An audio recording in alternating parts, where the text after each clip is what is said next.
In the figure, the block M1 has mass 2 kg and trolley M2 is 10 kg.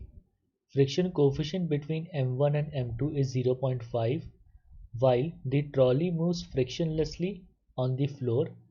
Determine the maximum force F for which there is no stop slippage between M1 and M2.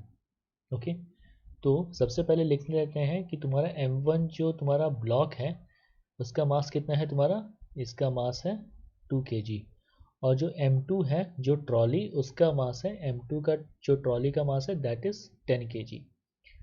Coefficient of friction between M1 and M2 is 0.5.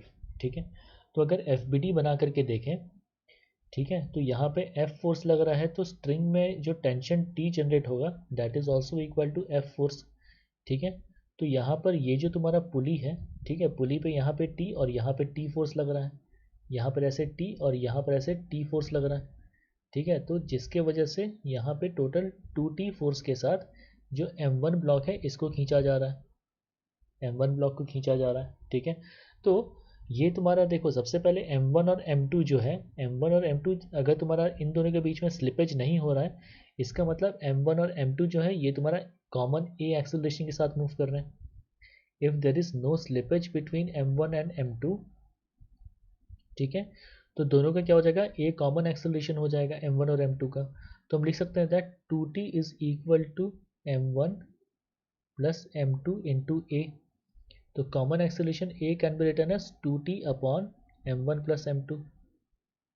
ठीक है, और देख सकते हैं that T is equal to F, T is equal to F होता है तो basically क्या हो गया that A acceleration is equal to 2F upon M1 plus M2.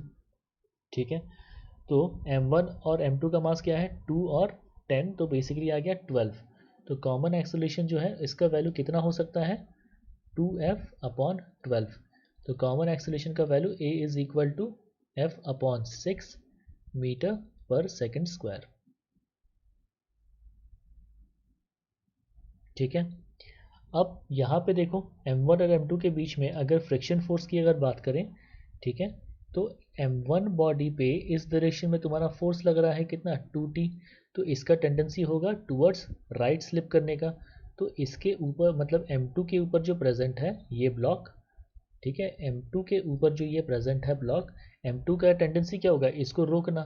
तो M2 क्या करेगा इस डायरेक्शन में फ्रिक्शन फोर्स एक्सर्ट करेगा और इसका रिएक्शन तुम्हारा किस पे आ रहा है, देखो इस पे तुम्हारा F आ रहा है इस डायरेक्शन में. ये जो कोफिशिएंट ऑफ फ्रिक्शन है दैट इज इक्वल टू मतलब जो सॉरी ये फ्रिक्शन फोर्स है that is equal to mu into इसका वेट M1G.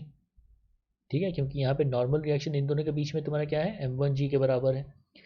फ्रिक्शन फोर्स का तुम्हारा कोफिशिएंट जो है दैट इज इक्वल टू 0.5 और यहाँ पर इसके वैल्यूज लिख लेते हैं. तो फ्रिक्शन का जो वैल्यू है that is equal to 0.5 into M1 का वैल्यू 2 इंटू G तुम्हारा 20 आ रहा है तो 20. तो फ्रिक्शन फोर्स तुम्हारा क्या हो गया 10 न्यूटन आ गया. ठीक है, अब देखो ब्लॉक M2 ब्लॉक जो है ये तुम्हारा टूवर्ड्स राइट मूव करेगा, इसके लिए एक ही रिस्पॉन्सिबल फोर्स है that is coefficient of friction. ठीक है, तो यहाँ पे लिख सकते हैं that F is equal to M2 into A. ठीक है, A का वैल्यू तुम्हारा फॉर नो स्लिपेज तुम्हारा कितना रहा था F अपॉन 6 आ रहा था, तो इसका वैल्यू अगर सब्सटीट्यूट कर लें that F is equal to M2 into A, तो M2 इंटू क्या हो जाएगा F अपॉन 6. ठीक है, F अपॉन 6. तो और यहाँ पे कोफिशिएंट ऑफ फ्रिक्शन मतलब सॉरी जो फ्रिक्शन फोर्स है उसका वैल्यू कितना था 10 न्यूटन. तो क्या लिख सकते हैं यहाँ सारे वैल्यूज लिख लो. 10 इज इक्वल टू M2 का वैल्यू कितना है 10 into external force F upon 6. तो हम देख सकते हैं 10 और 10 कैंसिल हुआ तो एक्सटर्नल फोर्स कितना लग रहा है तुम्हारा 6 newton for no slippage between M1 and M2.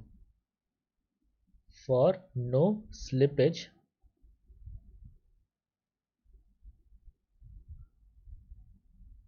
between M1 and M2.